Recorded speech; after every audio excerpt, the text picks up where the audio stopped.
It's Brian and Pam. Lovely. That is one of my favorite songs in the world. Me too. I could listen to that forever. It's like angels singing. It was Angels. Actually, it's the Cheshire Voice Singers. They're awesome. Yeah, guess where they're out of?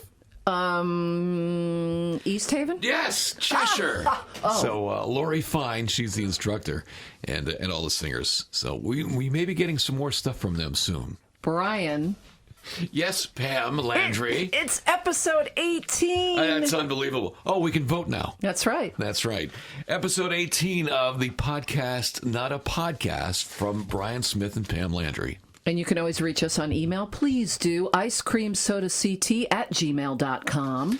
Didn't want to resort to this, but people were asking me, so I said sure, because I'll say sure to almost everything. I'm afraid. If you've got some birthdays or anniversaries or anything you want us to mention, don't just ask me. Email us. So once again, email it to icecreamsodact@gmail.com. That couldn't be any easier. Well, it could be, but that couldn't be any easier.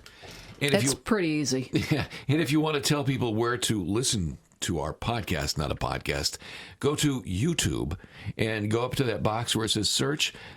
Just type in Ice Cream Soda CT, all one word, hit search, and you'll see the little round picture. It looks like a button you'd wear on your lapel. Look for a little round picture of Pam and me, and that's our channel. And you can subscribe for free. Free? Free. Oh, they didn't tell me that. Free. All right, well, if you want to send us a couple $100, that would be nice. Can you email the money? Stop it. All right, never mind. All right, Brian, weather-wise. Well, we're looking at a sunny midweek with highs around 65, but, increasing clouds toward the weekend with possible showers for the weekend. You want to hear something nuts? I have a tree in front of my house that it's at full pig color on Halloween every year. It's a week early. Oh. It's at full color right now. What does that mean? I don't know. Does that mean a bad winter? No. I don't know. It means an early spring. It's gone. It's like if we all go prematurely gray. This has gone prematurely beautiful. It's red and yellow. It looks nice, but it's a week early. Someone didn't check their calendar.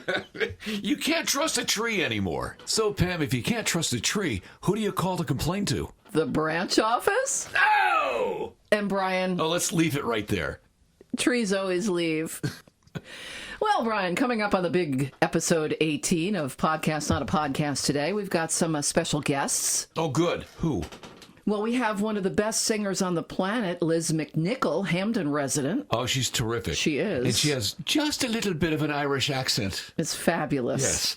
I wish we had somebody who could tell us about the Shoreline Trolley Museum. You're in luck. What? We do. We have John Proto. Get out. Yeah. He's the executive director. Yeah. Yes. We don't mess around. Yeah. Now, if I had my dreams come true, I wish we could find somebody who is going to tell ghost stories at a bar and restaurant in Orange. We do. What? We're going to hear from Mr. Haunted. Not Mr. Haunted. Yes, Mr. Haunted. I was going to suggest Mr. Haunted.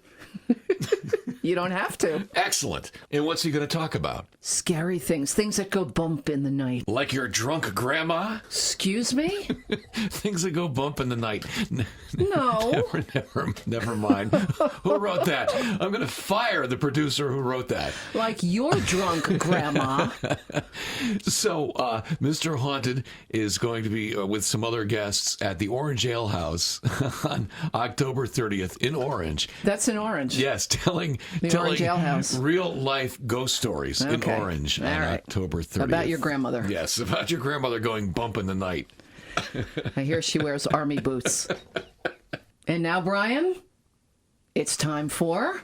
What's it time for? That's time for celebrity birthdays. Celebrity birthdays! Pam, check our email. Has anybody emailed us with local birthdays? That would be a no. No, I guess because we just mentioned it just a few minutes ago. Oh. Yes. Okay. But if there are some local birthdays, it'd be great if you emailed us. Send them to us. We'll give you Yes. a shout out. Yes, and maybe we'll choose a winner and give them a cake. Maybe not. Brian's paying for that. All right, let's check out the famous birthdays. People who make more money than we do. That's pretty easy. Okay, we start with Drake, the rapper, 33 years old this week. Singer Katy Perry turns 35 this week. Kim Kardashian is 39. Comedian and TV star Samantha Bee turns 50. And Mr. Nicole Kidman, Keith What? Urban. Who? Keith Urban. He's Mr. Nicole Kidman. That's right. Okay. Well, he's a musician. He's one of those country musician guys. Yes, he is. He's 52. Bob Odenkirk from Breaking Bad and Better Call Saul turns 57 years old this week. I love him. He's awesome. Weird Al turns 60 this week, Brian. Weird Al, he did a custom song for me. He did? He did. Do you remember that one? You have to find that. Yeah, I'll have to find it and play it. Also, country musician Dwight Yoakam is 63 this week. Jeff Goldblum, 67. Bootsy Collins turns 68. Kevin Kline is 72. I'll take a pee, Pat. Oh, no. That's Pat Sajak turns 73 years old this week. Charlie's Angels, Jacqueline Smith is 74 this week. Musician, singer Leslie West is 74. Brian, Judge Judy is 77 this week. She's at the age of crankiness. She's always been cranky. Yes, she's at maximum crank. Let's see who else. Elvin Bishop turns 77 this week. Helen Reddy is 78 this week. Manfred Mann turns 79. Oh, man. Very funny man John Cleese is 80 this week. Holy gigawatts! Christopher Lloyd. You remember him as the Doc. as Reverend Jim in Taxi. Oh, yeah. And as Doc in Back to the Future. Christopher Lloyd turns 81. And Brian, I didn't realize he was born in Stamford. Oh, I didn't know that either. Oh, 10,000 gigawatts! he was great. Bill Wyman, Bill Wyman, the bass player from the Rolling Stones. 83 this week. Wow. Mrs. C, that's Mrs. Cunningham, otherwise known as the actress Marion Ross, turns 91 this week. Yeah, from Happy Days. And finally, Joyce Randolph, Trixie, the Honeymooners, is 95 this week. Wow, and she's the last surviving member of the Honeymooners. That's right. And now, Pam, time to change our uniforms, because it's time for This Week in Music History. This week in music history. What? This week in music history. This Week in Music History. 1961, Dion started a 2-week run at #1 with Runaround Sue. All right, Brian Smith. This week in 1964, 31-year-old Salvatore married 18-year-old Sherilyn. I don't know who that is. Well, for a while, they performed together as Caesar and Cleo. Oh, yeah, it's Caesar and Cleo. I've got all their records. And then they became Sonny and Cher. Get out what? Yeah, and they stayed married for 12 years. This week in 1966, the Supremes became the first female group to have a #1 album with the Supremes A Go-Go, knocking the Beatles' Revolver off the top of the charts. And this week in 1967, one of my favorite movies, To Sir With Love, Sidney Poitier. Well, Scottish singer Lulu started a 5-week run at #1 with the theme from that movie. To Sir With Love. To Sir With Love. That's a great movie.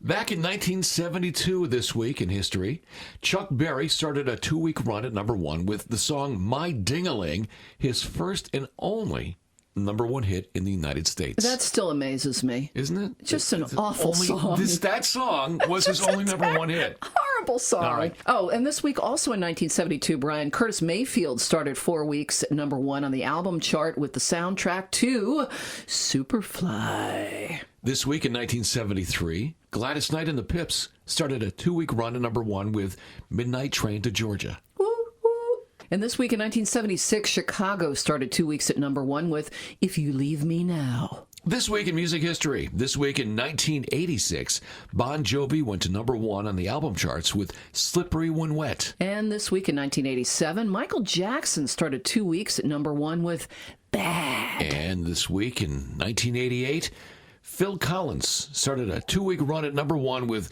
Groovy Kind of Love. It's a podcast, not a podcast. Oh my, the Cheshire Voice Singers again. That sounds great. We ought to play them again. We will. Well, speaking of singers, coming up later on in this podcast, not a podcast, thank you, we're going to hear from Liz McNichol famous singer. And Hamden resident. And not only that, we'll hear from John Proto with the Shoreline Trolley Museum and Mr. Haunted. He's going to be at the Orange Ale House next week, October 30th, telling real-life spooky stories. And now, Pam Landry, it's time for Stuff That Happened This Week in History. Stuff that happened this week in history. And Pam, our first item goes back to 1811. that would be 1811.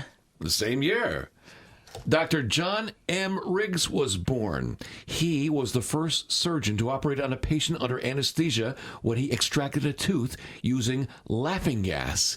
That extraction under laughing gas happened in Hartford, Connecticut in 1844. And that is no laughing matter. Oh. Brian, it was this week in 1858 that R.H. Macy Dry Goods opened in New York City, now known as Macy's. This week in 1901, a 63-year-old schoolteacher named Annie Edson Taylor became the very first person to take the plunge over Niagara Falls in a barrel. Ooh. This week in 1904, the subway opened in New York City. Was Pizza Rat there? On this week in 1938, the 40-hour work week went into effect in the United States. 11 years later, this week in 1949, the U.S. minimum wage was increased from 40 cents to 75 cents an hour. Back in 1973, this was the week that Alan Rocky Lane died. Rocky Lane was an actor in a lot of B-movie westerns, but you'll know him better probably as the voice of Mr. Ed. Wilbur, bring me some hay and carrots and a filly. Brian, here's one that's near and dear to my heart and probably yours. And I can say that I was there 33 years ago, October 26th to be exact, of 1986. Red Sox first baseman Bill Buckner lets a ground ball roll between his legs in the 10th inning of the 6th game of the World Series against the Mets. The Mets went on to win the game and to win Game 7 and the World Series. Let me do some math. That was 33 years ago? Yes, that's what I said. 33 years ago. Can't believe it. I was 5. I hadn't been born yet. This week, back in 2012, cyclist Lance Armstrong was stripped of 7 Tour de France titles he had won after he was found using performance-enhancing drugs. Banned for life from competitive cycling for that. And now, Pam, the boss has called and said it's time for us to talk about local events. And we'll start things off at the top of local events with our friend Liz McNichol. Yes, Brian, she's playing at a fundraiser at the Playwright in Hamden this Saturday, and she's here to tell us more. Hey, Brian and Pam, Liz McNichol here. I'm really happy to be playing music this Saturday, October 26th at the Playwright in Hamden. It's a fundraiser for Paint Hamden Pink, one of the many fundraisers that have been taking place around Hamden during the month of October to support making strides against breast cancer. This Saturday from 5 till 10, the Playwright in Hamden will donate 10% of their proceeds to Making Strides Against Breast Cancer, and I'll be performing live beginning at 7 p.m. We hope that many of our friends will come out and support this great cause, and I look forward to seeing you there. Take care. Thank you, Liz McNichol. She's awesome, performing at 7 o'clock at the Playwright in Hamden this Saturday. Their event starts at 5 and it runs till 10 o'clock. 10% of proceeds will be donated to Making Strides Against Breast Cancer. That's the Playwright in Hamden on Whitney Avenue. So this is a very active week. Halloween is coming up. We have a list of things going on in our area. Let's start with Branford on Saturday. Yes, Brian. Saturday night from 6:30 till 10:30 at the O&Ego Inn in Branford. The Branford Animal Shelter has a fundraiser going on. All the money raised will go toward the Branford Animal Shelter's medical fund to help with all the sick and needy animals. And the Michael Cleary Band will be playing. For tickets, BranfordAnimalShelter.org. That's Saturday night in Branford. Now let's go to Bridgeport, Sunday at the famous Beardsley Zoo. Brian, Sunday, it's Boo at the Zoo from noon till 3 o'clock at the Beardsley Zoo. A spooktacular afternoon. All kinds of things going on, of course. Bring the kids if you're under 12 in costume and are accompanied by one paying adult. You get into the zoo for free. And now, Pam Landry from the zoo, the Beardsley Zoo in Bridgeport. we get back in the car and go up Route 10 to Cheshire. And it's about the animals again, Brian. At North Point Pets on South Main Street in Cheshire, Sunday from noon till 4, they're having a Halloween party, costume contest, prizes, raffles. And when I say costume contest, I'm talking about dogs dressed up in Halloween costumes. Oh, that's always a crowd favorite. And I will be the MC. Really? Sunday? Yes. Oh, that's terrific. Dogs in costumes, one of my favorite things in the world. It's the best invention ever. It is. We go from Cheshire now to East Haven in the Shoreline Trolley Museum. Yeah, a couple of things going on. It's the last weekend for not only the pumpkin patch, but also for the haunted aisle. And we have John Proto, the executive director of the Shoreline Trolley Museum, to tell us more. Thanks, Brian and Pam. Lots of stuff going on this weekend at the Shoreline Trolley Museum in East Haven on Saturday and Sunday from 11 to 4. Bring the kids for Pumpkin Patch. They get a free pumpkin that they can decorate, have complimentary cider and apples, get your face painted, and of course go for a great trolley ride. Fall foliage is starting to peak in East Haven and it looks really nice. For the bigger kids and the adults, Haunted Isle last weekend, this Friday and Saturday from 7 to 10 p.m. Really scary stuff. New management this year, and it is absolutely spooktacular. That's John Proto. He's the executive director of the Shoreline Trolley Museum. If you want to find out more about the Halloween happenings at the Trolley Museum, the Pumpkin Patch and the Haunted Isle, go to their website. It's trolleymuseum.org. And right down the road, or down the trolley tracks from East Haven, we go to Guilford. Saturday in Guilford at the Henry Whitfield State Museum. They'll be getting into the Halloween spirit, Brian, from 10 until 4. Yep. They say this, Brian, the lights will be off, so bring a flashlight to explore. Oh, boy. Even the basement, which may have surprises for visitors brave enough to venture there. What kind of surprises? I don't know. You'll have to go and find out. You can also fashion gravestones and gargoyles out of clay. Learn about the Guilford Green graveyards and the Whitfield connection to the Salem witch trials. All right, I'm scared. I know. Recommended for ages 6 and up. Yeah? Entry is free for kids 12 and under. Well, I'm just going to have to fake being under 12, that's all. All right, we go from that spooky happening at the Henry Whitfield Museum in Guilford on Saturday to Hampden again. Now, we told you a little bit about Hampden with Liz McNichol. She's going to be the playwright doing a fundraiser on Saturday, but there's a few other things in Hampden as well. Yeah, Brian, this Wednesday, the 23rd, members of the Hampden Fire Department will help wait tables at Sergio's on Whitney Avenue. That's from 4 till 9 p.m., and 10% of food and beverage sales, both for eat-in and take-out, get donated to Making Strides Against Breast Cancer. That's on Wednesday. Of course, as we said, Liz McNichol is at the Playwright in Hampden on Saturday. And on Sunday in Hampden... Yeah, Hampden Police Trunk or Treat. Sunday from 4 until 5:30 at Hampden High School. Weather permitting, there is no rain date. For registration and info, hamdenpd.com. And now from Hampden, population around 55,000, to Milford, population around 55,000. Some more Halloween happenings for this coming weekend. Well, Friday, Saturday, and Sunday, right through November 16th, actually, it's the 90-minute Spirits of Milford Ghost Walk through downtown Milford. We had Cindy Wolf Boynton on to talk about that last week. spiritsofmilford.com for dates, times, and more info. And Friday night in downtown Milford, you can check out the movie Hocus Pocus on the Green. And then Halloween Weekend happens in Milford on Saturday. So Friday, the movie's at 7 o'clock on the Green, Hocus Pocus, as you mentioned. Saturday, all kinds of things all day. And Brian, you're going to be involved with this. I'm going to be emceeing this and playing the music and dressed as a pirate. So we have a costume contest for the kids. We have trick-or-treating at all the stores in downtown Milford.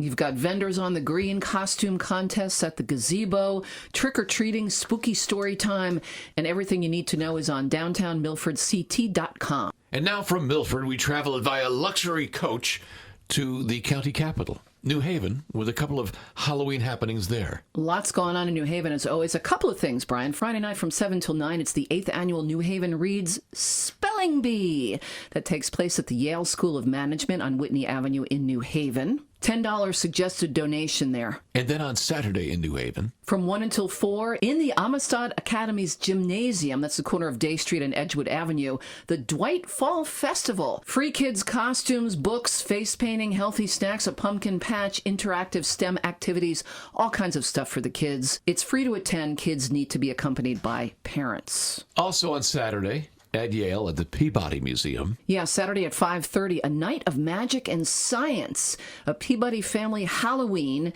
at the Yale Peabody Museum of Natural History, a family-friendly evening of magic and science. Wear your costume and join them for a Peabody parade in the Great Hall.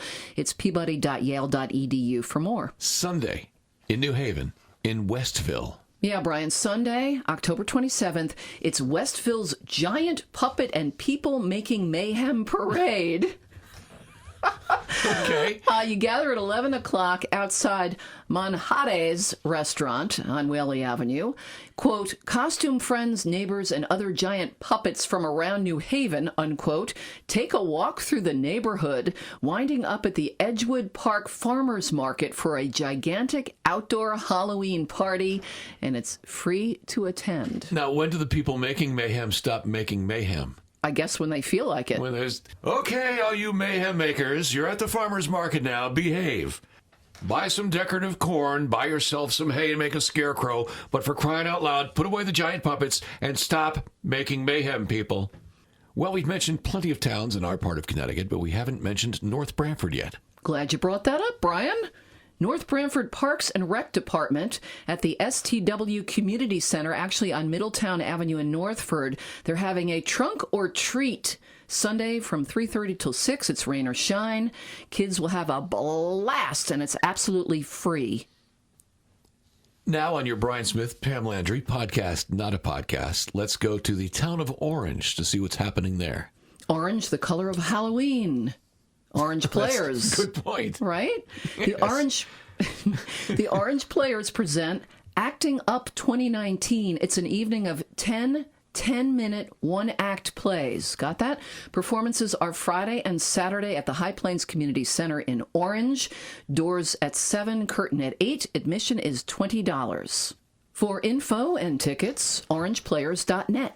You know, come to think of it, maybe the town of Orange should become Connecticut's official Halloween town. It's Orange. It should at least be the pumpkin capital of Connecticut. That's a good idea.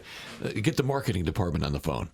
And then we've got our friend Mr. Haunted at the Orange Ale House on Wednesday night. Yeah, Brian, that's Wednesday, October 30th at the Orange Ale House between 7 and 9 p.m. This is going on. Hi, Pam and Brian. This is Mr. Haunted checking in with you. If anyone's looking for something to do on Mischief Night, October 30th, I'll be at the Orange Ale House along with Cindy Wolf Boynton and Bill Hall sharing some real ghost stories from 7 to 9 p.m.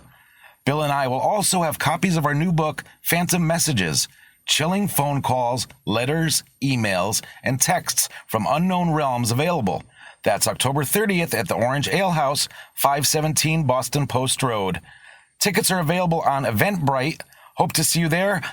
Brian and Pam, keep up the great work and hope to see you on the 30th. Happy Halloween. You know, that sounds like fun. Mr. Haunted actually did some investigating with the Warrens at one time. So check it out, the Orange Ale House, Wednesday night, October 30th. Find out more information, buy tickets from the Orange Ale House on their Facebook page.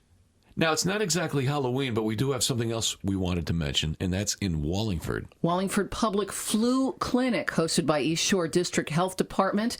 It's happening this Saturday, the 26th, at the Wallingford Public Library from 9:30 till 11:30 a.m. Now, it's not Halloween, and it's a flu clinic, but if you want to dress up, you can. And I suggest going dressed as Dracula. Or a giant hypodermic needle. Or just dress up in something really nasty. What are you? I'm the flu. Well, Brian, with Halloween almost here, last week we talked about the most popular Halloween costumes for people this year. I remember that. How about the most popular and the least popular Halloween candy as voted for 2019? Oh, that's a good idea. This is a great holiday. I just like going door to door for candy. And can I just say a few words to my neighbors? Forget how old I am. Just give me the candy. So you're that guy? Well, why not?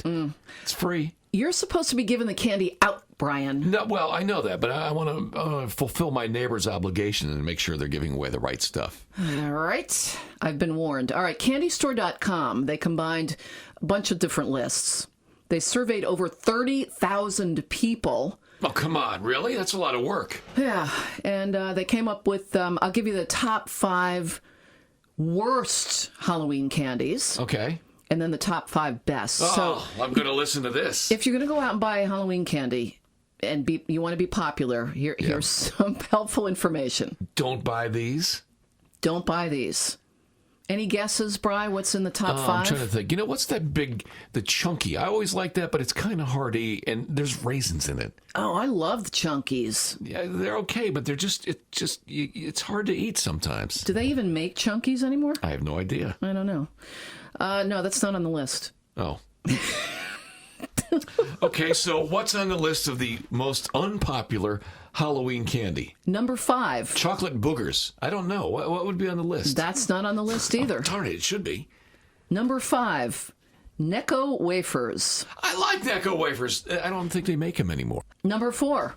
Wax cola bottles. I thought you were going to say laxatives. Wax cola bottles. Those are fine. I like those. People give those out on Halloween? Yes, but only in the cold climates. Number 3, worst candy as voted for 2019. Peanut butter kisses. Now, let me clarify. Peanut butter kisses are identified by being candies in plain orange or black wrappers. All right, what's wrong with those? Apparently a lot. Really? I don't know. That's okay. I'm finding some disagreements with this unpopular candy. I guess they're if it's so unpopular, give it to me. I'll take it. I guess they're generic. Okay. I'm not sure. Okay, this I couldn't agree more with, Brian. Number 2 worst Halloween candy voted for 2019. Those circus peanuts. I agree completely. That shouldn't even be a food. That should be used to clean up oil spills and industrial accidents. But it's not a food.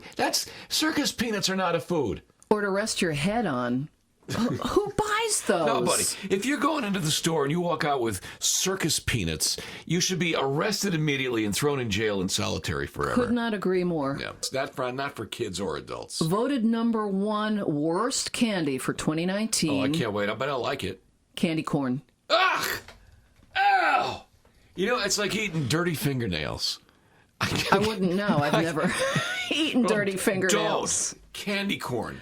It's just lumps of sugar, basically, is what it is. No, but it's made out of earwax. You don't want to touch the candy corn. Did you Wow, know that? maybe I should start eating my own earwax then. It's the devil's earwax. Really, I don't like candy corn, but circus peanuts are worse. Yeah, both of them are just horrible. If I had to eat one, I would take candy corn over circus peanuts. You buy either one of those, you should be sent to Canada. Pretty much. Okay, now the best. The kids will love you, apparently, if you buy these and hand them out this Halloween. All right, what do you have? Number 5, M&Ms. That's good. Very handy. Everybody, crowd favorite. Everybody loves them. As long as they're not those teeny weeny little things of M&Ms. Waste of money.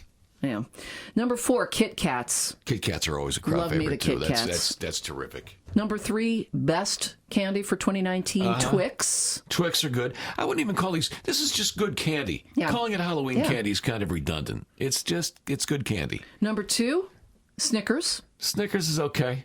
Number 1, Brian, I totally agree with this. And I think it's been number 1 for like a gazillion years straight. You've got me on the edge of my Willy Wonka seat. Reese's Peanut Butter Cups. I agree. Oh, that's great. Yes. That's the number 1. That's the most popular candy. Mm-hmm. That's good. Yep. So there you go. The best and worst top 5 of each for 2019 as far as Halloween candy goes. It's a very busy week. I know we've gone through a lot of things that are happening. Everybody should just get out and enjoy life this week. So are we done? Well, before we go, Brian, one more time, our email address is icecreamsodact@gmail.com. Okay, I've got to go buy a costume, and I've got to go buy a dog so I can buy a dog costume. Are we done? I think we're done. Goodbye!